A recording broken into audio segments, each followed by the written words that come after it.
guys, and welcome back to 2-Minute Motivation. Today we're talking about what to do when you're feeling overwhelmed. So I think it's a pretty common feeling. We're all really busy, we all have a million things to do, and we just feel like we don't have enough time to do them all. So 2 big tips here. The first one being, take a breath, pause, and make a list of what actually needs done.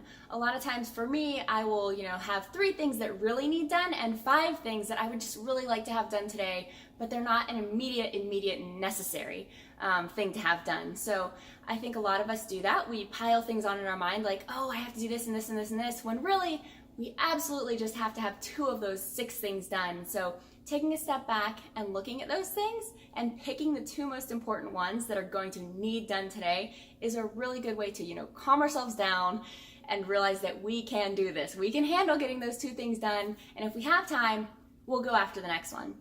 So you make that list, you take a breath, you realize you only have those 2 things, and the next big thing that you need to do is not let the overwhelm, which is already probably calming down by now because you've seen it's not as bad as you think it is, freeze you up. I think a lot of times when we don't make that list and we don't realize, oh, I only have 2 things to do, we can let that, just our brain create this whole situation and this whole, I'll never get any of it done, and we freeze up and we do nothing. And that's the opposite of what we want to do. So after you realize you've only got these core things that really need done today, just take that first step. That's the big number 2 thing you want to do.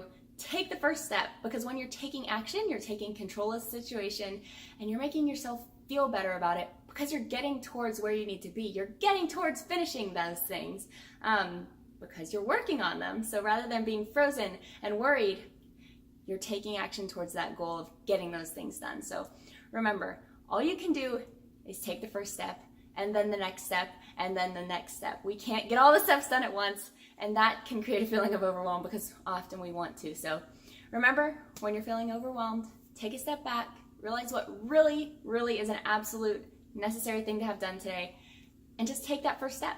That's all you can do. So guys, I hope this helps. It really helps me when I'm feeling like, and just don't think I have time for anything. I'm actually about to do this now and start with my taxes. So you got this, guys. Whatever it is that you need to get done, you can do it. Let's go.